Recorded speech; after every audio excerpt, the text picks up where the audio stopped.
Shalom, selamat berjumpa lagi dalam acara menggali kebenaran firman Tuhan dengan tema mempersiapkan hati dalam menyongsong kedatangan Tuhan untuk kedua kalinya.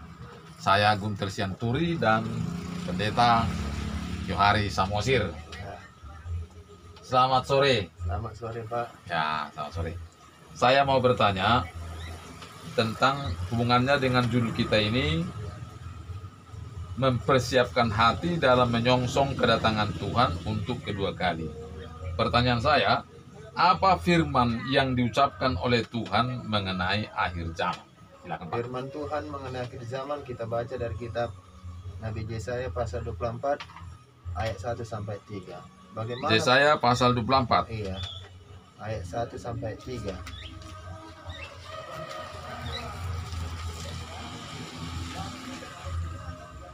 Sesungguhnya Tuhan akan menanduskan bumi dan akan menghancurkannya, akan membalikkan permukaannya dan akan menyerahkan penduduknya.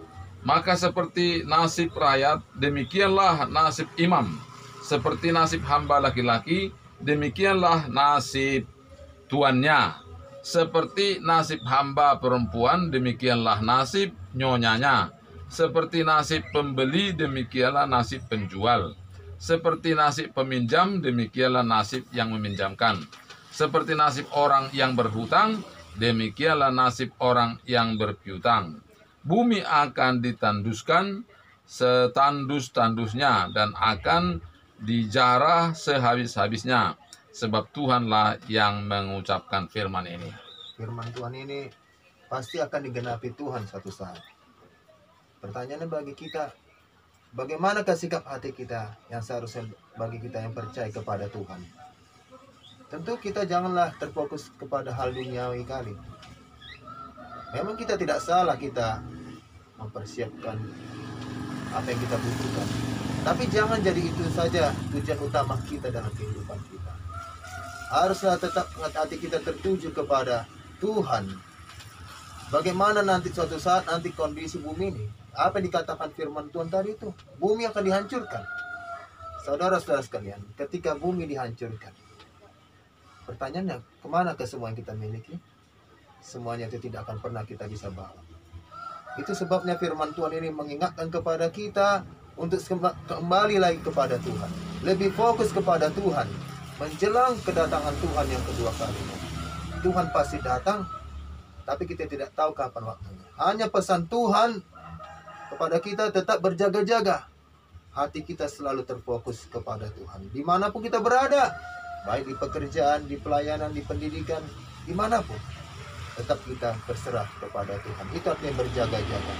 Berjaga-jaga itu bukan berarti kita tidak melakukan aktivitas, tetap melakukan aktivitas. Artinya di setiap aktivitas kehidupan kita, kita melibatkan Tuhan selalu di dalam kehidupan kita. Sehingga kita nanti kelak bisa bertahan di hadapan Tuhan ketika Tuhan datang untuk yang kedua kalinya. Sebab tadi firman tadi mengatakan, bumi akan dihancurkan. Pasti akan dihancurkan, tidak ada akan tersisa. Apakah kita juga akan dilenyapkan juga? Persoalan yang baik, saudara-saudara sekalian. Maukah kita membukakan hati kita untuk datang kepada Tuhan? Kebanyakan orang terfokus kepada hal-hal duniawi. Jangan mulai sekarang kita terfokus lagi kepada hal-hal duniawi. Hendaklah hati kita selalu terfokus kepada hal-hal kerajaan surga. Itulah saja yang bisa saya jelaskan untuk pertanyaan pertama, Pak. Baik. Kemudian pertanyaan yang kedua, siapa yang diangkat oleh Tuhan pada akhir zaman untuk memperoleh hidup yang kekal? Kita baca ada dua pilihannya. Ada dua siapa yang diangkat. Kita baca dalam kitab Injil Markus pasal 13 ayat 24 sampai 27. Markus pasal 13 ayat 24 sampai 27. 13 ayat 24 sampai 27.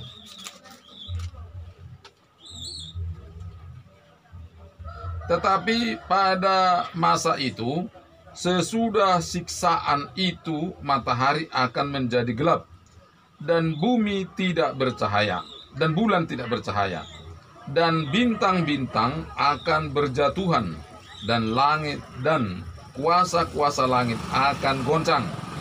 Pada waktu itu orang akan melihat Anak Manusia datang dalam awan-awan dengan segala kekuasaan dan kemuliaannya. Dan pada waktu itu pun, ia akan menyuruh keluar malaikat-malaikatnya dan akan mengumpulkan orang-orang pilihannya dari keempat penjuru bumi dan dari ujung bumi sampai ke ujung langit. Haleluya. Bisa dijelaskan dari ayat tadi, orang pilihan Tuhan pertama. Siapakah orang pilihan Tuhan itu? Itu para nabi, rasul yang diangkat Tuhan. Sudah pasti mereka itu yang diangkat Tuhan, pasti mereka akan masuk ke dalam hidup yang kekal. Pertanyaannya, bagaimana kalau orang yang tidak dipilih Tuhan? Apakah tidak bisa masuk surga juga? Ada lagi yang kedua, siapa yang bisa masuk ke dalam kerajaan surga? Kita baca Wahyu pasal 21 ayat 22 sampai 27. Wahyu pasal 21 Ayat 22 sampai 27. Siapa yang pertama tadi? Orang pilihan ya saudara ya. Orang pilihan Tuhan itu seperti para nabi, rasul. ayat 22. Iya. Sampai 20. Wahyu pasal 21 ayat 22 sampai 27. Dan aku tidak melihat bait suci di dalamnya, sebab Allah Tuhan yang Maha Kuasa adalah bait sucinya. Demikian juga Anak Domba itu. Dan kota itu tidak memerlukan matahari dan bulan untuk menyinarinya, sebab kemuliaan Allah meneranginya dan Anak Domba itu adalah lampunya.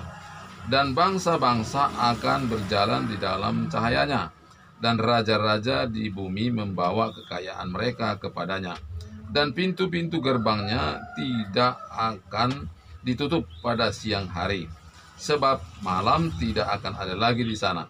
Dan kekayaan dan hormat bangsa-bangsa akan dibawa kepadanya, tetapi tidak akan masuk ke dalamnya sesuatu yang najis, atau orang-orang melakukan kekejian atau dusta, tetapi hanya mereka yang namanya tertulis dalam kitab kehidupan Anak Domba itu.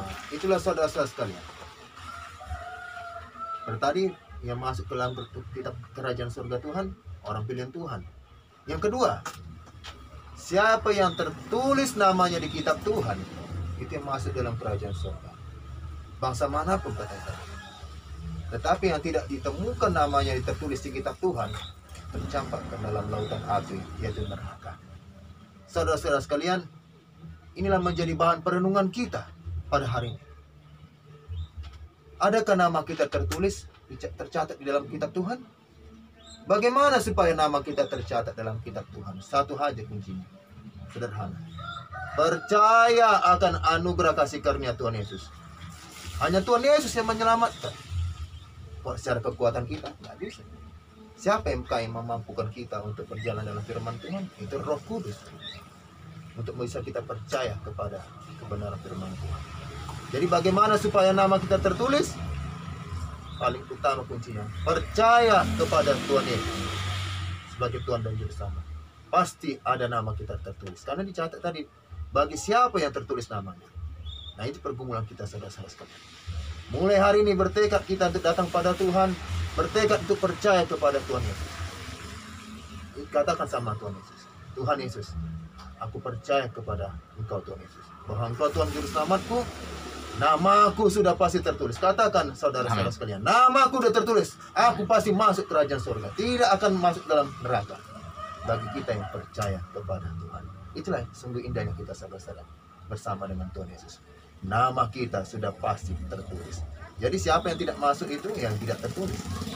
Pertama tadi yang masuk dalam kerajaan surga, para nabi, rasul, orang pilihan Tuhan. Kedua, orang yang ditemukan namanya di kitab Tuhan. Amin saudara-saudara sekalian. Percaya pada Tuhan Yesus saudara. Mulai sekarang tekadkan dalam hati. Ini pesan kami. Pesan Tuhan juga dari firman-Nya. Tekadkan. Tuhan Yesus sudah menghapuskan dosa. Namaku ada tertulis. Di dalam kitab Tuhan ada tertulis. Aku pasti masuk surga. Katakan saudara, maka saudara akan berbahagia. Dan kita semua akan disebut anak-anak Tuhan yang maha tinggi. Demikianlah saudara-saudara sekalian. Tuhan Yesus Kristus memberkati kita semua. Haleluya. Demikianlah saudara, para pemirsa, kita dengarkan tadi bahwa orang-orang yang tertulis namanya dalam kitab kehidupan itu pasti masuk surga. Mereka adalah orang-orang yang percaya kepada janji Tuhan tentang penebusannya. Kira-kira demikianlah apa yang boleh kami sampaikan. Semoga berguna dan bermanfaat bagi kita semua. Sampai jumpa minggu depan. Shalom. Tuhan Yesus memberkati kita semua.